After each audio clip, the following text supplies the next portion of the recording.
que a pastora irá falar, venha nos transformar por dentro, venha nos revestir, venha nos fortalecer, que possamos sair daqui diferente da forma que entramos, Pai. Usa ela, Senhor Jesus, com poder e autoridade nesta manhã, em nome de Jesus, amém.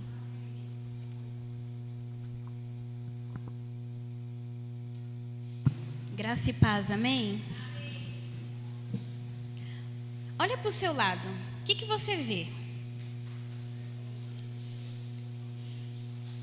Você vê sua família, seus amigos. Mas tem algo mais importante que você ainda não viu, que é a presença do Senhor. Hoje a pregação, para mim, foi um desafio, porque todos nós temos um pouquinho disso que vai ser falado nesta manhã. E o tema da nossa pregação é: eu sou discípulo de Jesus. Fala para o seu irmão do lado: eu sou discípulo de Jesus. Você viu que você já declarou. Estou profetizando. Vamos abrir as nossas Bíblias em Marcos, capítulo 3.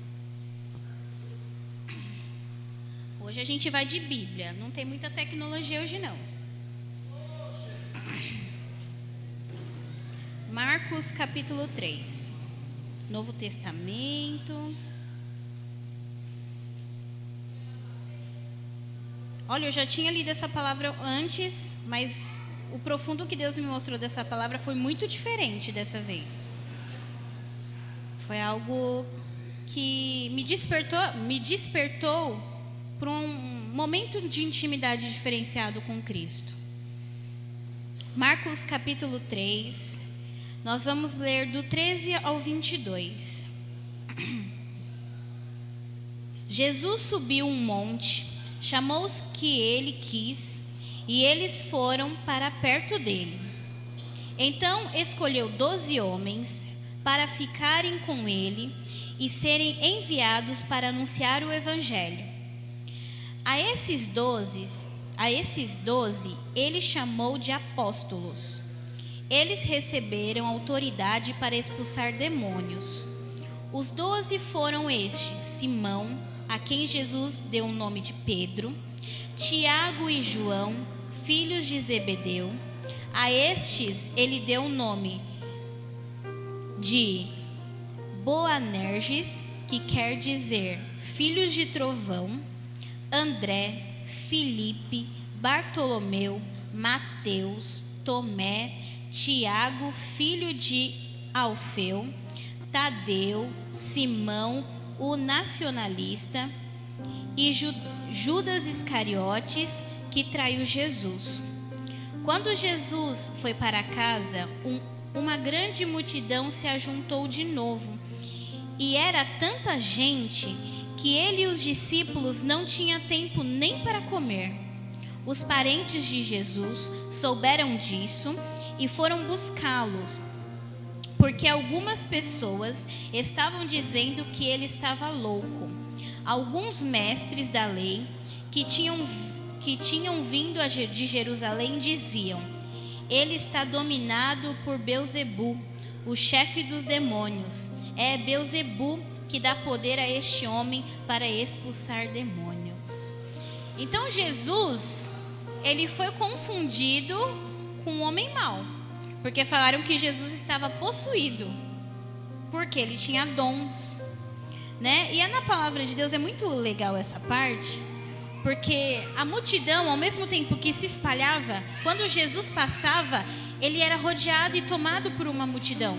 Como que uma pessoa que está possuída por um demônio, ela não é rodeada de pessoas, ela é rodeada de espíritos maus, que são atraídas por ele. E aqui fala que os mestres da lei, que eram aqueles que conheciam a palavra de Deus, foram justamente aqueles que primeiro tacaram a pedra em Jesus, foram os primeiros. E disseram que Jesus estava louco. Mas tem uma passagem na Bíblia que fala que Deus usa os loucos para confundir aqueles que têm sabedoria. E os mestres eram pessoas sábias, pessoas que o povo ia até eles para buscar uma santidade, Porque até então, eles não tinham reconhecimento de quem realmente era Jesus. Mesmo Jesus, desde Mateus, desde o Velho Testamento, Deus já fazia menção de que Jesus viria. Mas mesmo assim o povo ainda ignorava. Quem foram os discípulos de Jesus? Alguém sabe me dizer? Além daqueles que foi falado na palavra? Se vocês não sabem, eu vou falar. Não foram só os 12. E a Bíblia ela nos mostra que não foram só eles. Vamos abrir em Lucas, capítulo 8.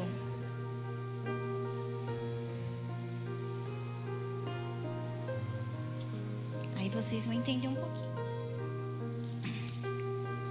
Lucas capítulo 8, a gente vai ler o versículo 1, de 1 a 3.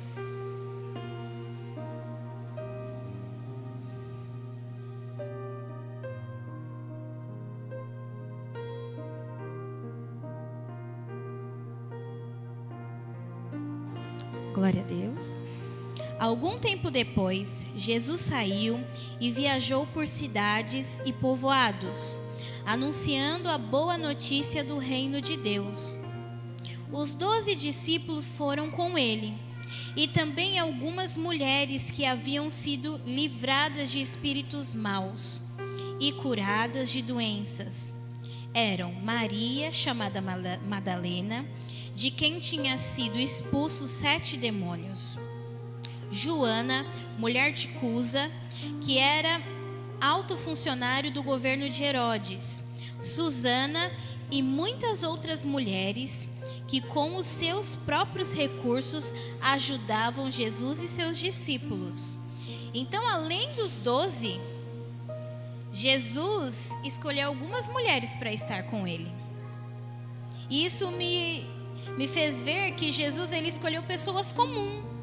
Não escolheu pessoas que tinham um poder aquisitivo alto. Não, ele escolheu pessoas comuns. Mercadores, escolheu pescadores, cobradores de impostos, pessoas que serviam ao diabo e que passaram a servir a Jesus. Então, eu e você também poderemos ser escolhidos. Já somos escolhidos. E somos pessoas comuns. Cada um aqui tem uma profissão diferente. E todos nós fazemos parte da aliança que Cristo fez conosco. E eu achei muito interessante porque o pessoal só fala: os únicos que foram escolhidos foram os 12. E não foram. Não foram só os 12. Tiveram muitas mulheres que pregaram a palavra de Deus, que foram usadas e ousadas por Deus. Mas vocês sabiam que antes do Senhor escolher cada discípulo para andar junto com ele, Jesus orou. E aqui no capítulo 6 de Lucas mesmo, Lucas capítulo 6, do versículo 12 ao 13, fala da eleição dos 12. E fala que Jesus orou primeiro.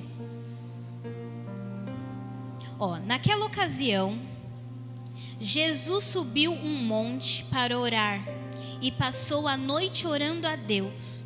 Quando amanheceu, chamou os seus discípulos e escolheu 12 deles e deu o nome de apóstolo a estes 12. Então a gente sabe que Jesus orou aqui para pedir um direcionamento. E por muitas vezes nós não pedimos direcionamento para o Senhor. E o Senhor nos fez assim porque nós não podemos andar sozinhos. E ontem foi um culto de louvor. Eu fui levar a palavra na Assembleia de Deus. E Deus me levou para esse mesmo caminho. Que nós não estamos sozinhos. Se não tiver o posto para abastecer o carro, nós saímos de casa? Não. Se não tiver o padeiro que acorda cedo, que vai fazer o pão, às vezes a gente tem pão? Não. Se não tiver o fornecimento do gás para nossa casa, nós vamos fazer uma comida boa? Não. Por quê? Todos nós dependemos da ajuda de ninguém. Eu não consigo fazer o louvor sozinha. Eu não preciso de uma estrutura, de uma banda, porque eu não posso estar sozinha. Eu poderia estar pregando para ninguém? Poderia, mas o Senhor preparou cada um de vocês, porque vocês são os discípulos que Deus preparou nessa noite. Nessa noite não, né? Nessa manhã. E Jesus, ele era rodeado de pessoas. E por muitas vezes nós estamos sozinhos. Às vezes você já parou num momento de dificuldade e falou: nossa, eu não tenho ninguém para conversar, não tenho ninguém para desabafar, não tenho ninguém para enxugar as minhas lágrimas, não tenho ninguém para me alegrar, não tenho ninguém para passear. Quem já se pegou falando isso alguma vez? Hoje as amizades são muito frágeis. Quando você tem um dinheirinho ou quando você vai para curtição, tem um monte de amigos. E quando você vai para Jesus, quantos que estão ao seu lado? Não vem nenhum. Porque o caminho de Deus, é careta, é chato. Mas e Jesus? Ele era duro com os seus discípulos. Ele falava a verdade nua e crua. Ele falava: ou vocês servem a Deus ou vocês são servidores do diabo. Os mentirosos não herdarão o reino de Deus. A rebeldia é como o pecado de feitiçaria. Jesus, ele era duro. E muitas vezes a gente recebe uma advertência de um chefe, às vezes uma advertência de um pai, de mãe, às vezes a esposa que não se agrada com o marido e vice-versa, e a gente já fica bicudo. Aproveita esse bico, pega o espelho e beija, fala: Senhor, eu estou me beijando porque eu sou criatura, mas a partir de hoje eu vou tentar ser filho, ser discípulo do Senhor. Porque você fica bicudo lá e todo mundo tem que ver a sua cara de azedo. E não é assim. É muito ruim quando nós entramos no lugar e vemos alguém com a cara amarrada. Ó céus, ó vida. Ser cristão, ser discípulo, é mostrar a verdadeira alegria. Ontem nós estávamos no upgrade. Gente, tinham poucas pessoas de manhã, mas foi tão gostoso. A gente vê que não importa a idade, a gente se sente jovem de novo. Não que a gente não seja, mas a gente se sente jovem, porque percebemos que não somos perfeitos, mas que o Senhor está ali, nos ensinando. E isso é ser discípulo. Porque ser discípulo é ser ensinado, ser ensinável. E pregar a palavra do Senhor não é para qualquer um, mas é para todos ao mesmo tempo.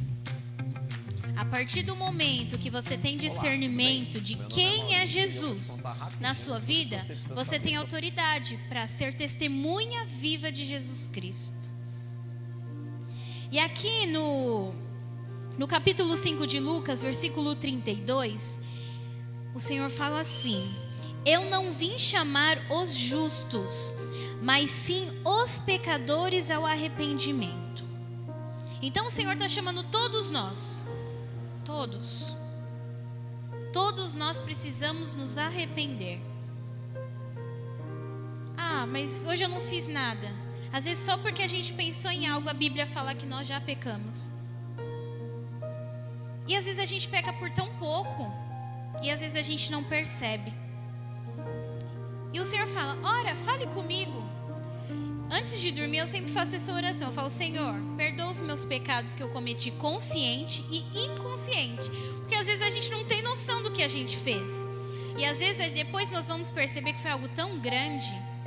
E aí vem o nosso adversário nos acusar de algo que nós nem lembrávamos.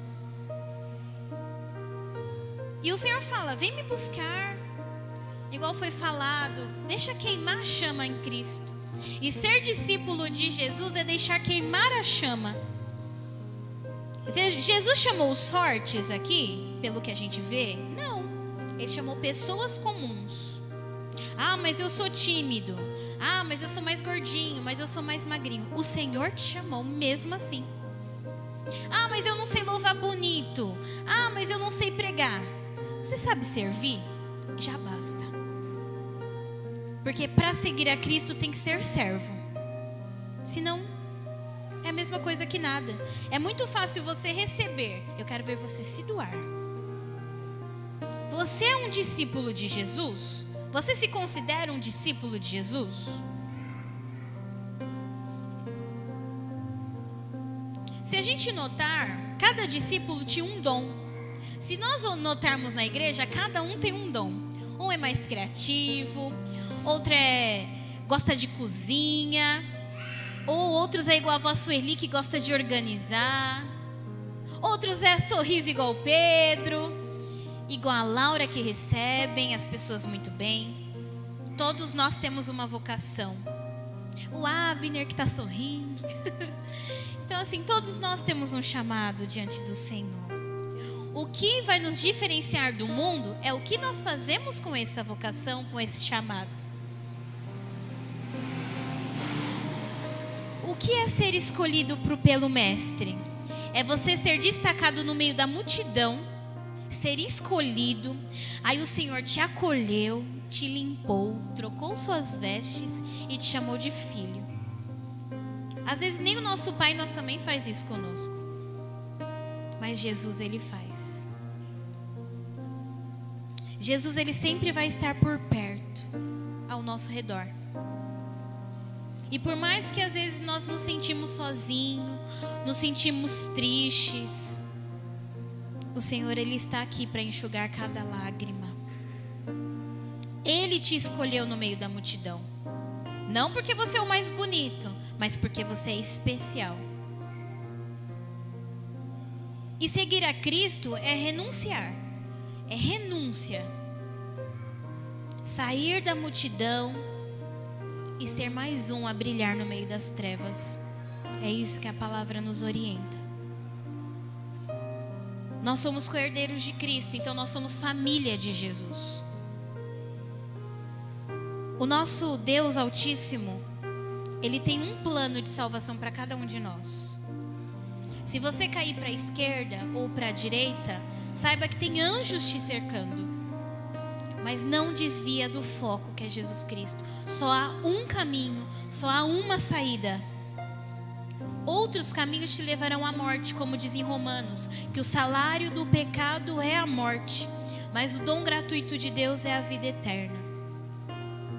Além de você ter sido chamado, você é convidado e você se assenta na mesa do rei. É olhar para todos que estão em volta e saber que você tem algo importante diante do Senhor.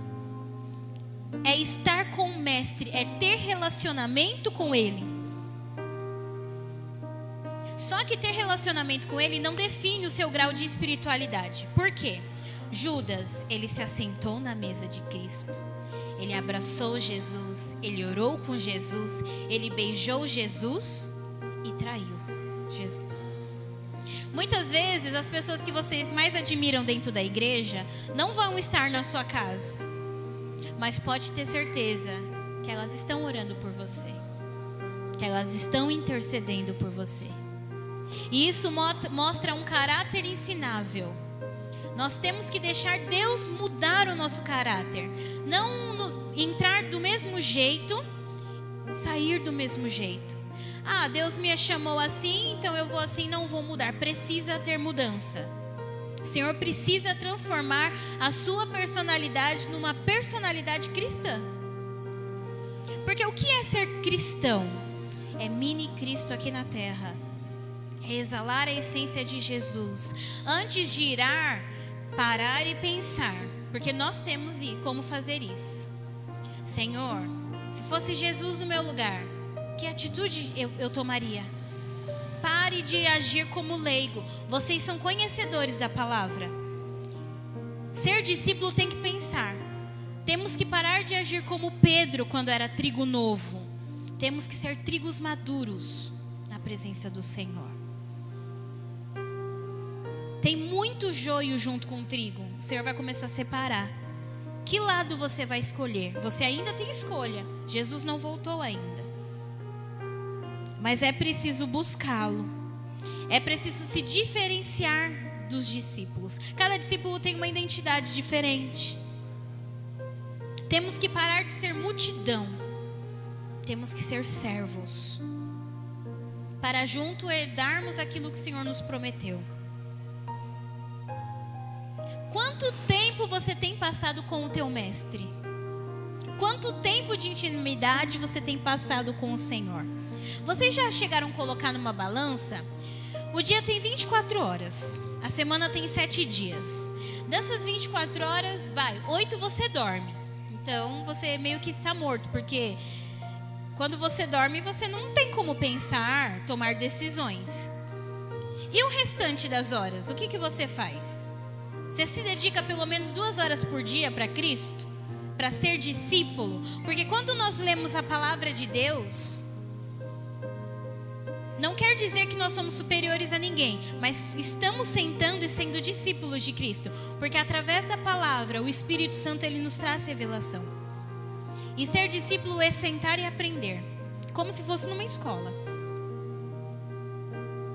Como que nós queremos ter autoridade espiritual para curar, para pregar, para libertar, se nós não sentamos e aprendemos?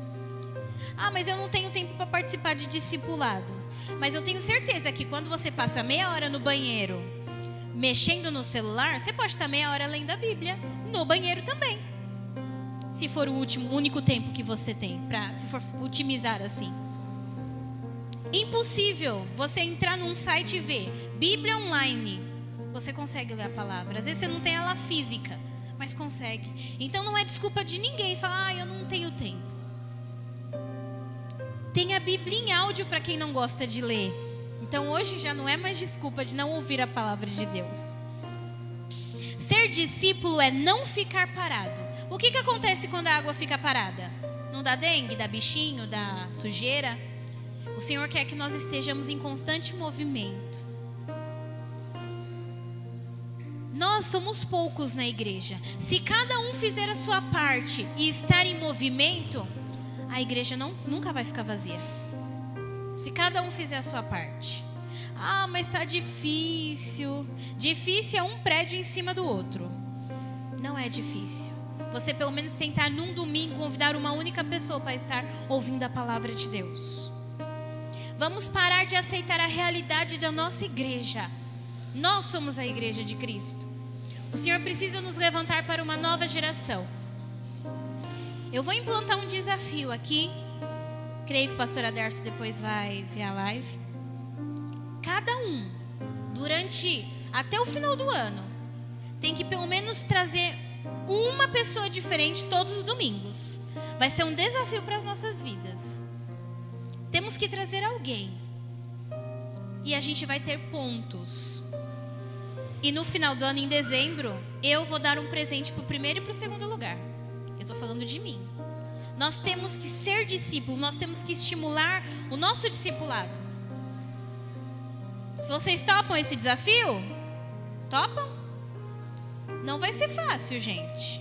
Estejam em constante oração por vocês mesmos. Jesus, ele nos dá 3 orientações, que é para nós virmos até ele, buscar ele, como está escrito em Mateus 11. Depois ele quer que nós fiquemos parados para entender a palavra, que ele vai nos ensinar a perseverança da fé e dom do Espírito, conforme está escrito em Lucas. E depois que nós aprendemos, o que o Senhor nos orienta? Para a gente ir para as nações, ir para o seu bairro, ir para a sua escola, ir para a sua faculdade, nós que fazemos faculdade, e pregar o Evangelho. No trabalho, pregar o Evangelho. Mas você quer que eu pegue a Bíblia, abro lá e saio lendo? Não. O ato de você chegar e cumprimentar, e aí, mano, tudo bem? Meu, Jesus te ama, sabia? A pessoa vai achar que você está loucão. Mas ele vai ficar pensando o dia inteiro: por que o cara me falou que Jesus me ama? Não entendi isso. Aí da próxima vez que você for, você não lança só Jesus te ama, lança aqui um versículo já. E aí, tudo bem? Sede, pois, imitadores de Deus como filho amado. Sabia que você é filho amado de Jesus? Vai lançando a semente, uma hora vai dar fruto. Não existe terra seca. Nós temos que parar de deixar o diabo sapatear na nossa terra, que foi o que nós ouvimos num culto de mulheres. Nós temos que ser terras férteis. Vamos começar a adubar essa terra, lançar a semente. O Senhor, Ele está nos ensinando que é para nós irmos. Jesus, Ele te chama para o primeiro amor. Ele te chama para arder aquela chama que Ele tem em ti. Todos nós temos os frutos do Espírito. Nós não podemos mais deixar a velha criatura reinar em nós. É muita distração no reino de Deus. Nós estamos perdendo o foco do que nós estamos fazendo aqui na terra. Durante a nossa vida de caminhada, o que mudou? Tem que ter mudado algo. Nós temos que ter frutos e ensinar as pessoas. Não para ser melhor que ninguém, mas para testificar de tudo aquilo que o Senhor fez. Eu vejo muita gente fazendo culto de ação de graça, mas eu quero muito fazer um culto de testemunho. Eu vejo muita gente fazer, cadê os testemunhos? Todos nós temos um testemunho. Todos nós já tivemos uma experiência com Cristo de alguma forma, ou em algum livramento, ou até mesmo em um momento de dificuldade que Deus enviou provisão. Todos nós temos um testemunho. Se eu chamar alguém aqui na frente, todos nós temos algo para contar. E isso é ser discípulo de Cristo. Não é simplesmente pegar um microfone e ler o que está escrito. É contar a sua experiência de vida. Quantas vezes o Senhor já te livrou da morte? Quantas vezes o Senhor já te livrou de cilada? Quantas vezes o Senhor enviou provisão quando você via os seus armários vazios? Quantas vezes o Senhor já te abençoou sem você mesmo saber que Ele era Deus? Todos nós já tivemos essa experiência. De não ter o pão de cada dia e o Senhor nos surpreender com pessoas que a gente nem imaginava que iam nos ajudar. Isso é ser discípulo de Cristo. Ser surpreendido com algo que você não espera, mas que você crê que vai acontecer. E hoje nós estamos crendo no novo do Senhor. Temos que parar de ser terra seca. Todos nós temos frutos para dar. Não é no nosso tempo, mas é na estação própria de Cristo. Vamos parar de assentar na roda dos escarnecedores e focar os nossos olhos para quem realmente importa. Às vezes nós estamos se preocupando com pessoas que não estão nem aí para nós, mas se preocupa com a sua vida com Deus. Porque se você dormir e não acordar mais, você ter certeza para onde você vai. Você entrar num túmulo de madeira e saber que a sua alma voltou para Cristo. Não ficar vivendo aquele último momento de tristeza, de tribulação, com aquele cheiro horrível que terá o inferno. Porque foi falado ontem, o pastor Gustavo falou, tem gente que não acredita no inferno. E é triste, porque o inferno, a gente já vem, tem pessoas que exalam o inferno. Você não precisa chegar até lá para saber como é. Tem pessoas que só de você chegar perto, você fala, meu Deus do céu. Mas até ele ainda tem uma salvação, o Senhor ainda dá uma chance. Por isso que o nosso adversário está ao nosso derredor para tentar nos tirar do foco todos os dias.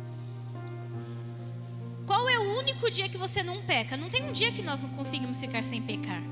E Jesus, ele veio justamente para nos mostrar que era possível, mas nós não conseguimos. Nós somos falhos. Mas o Senhor fala para nós voltarmos ao arrependimento e sermos discípulos.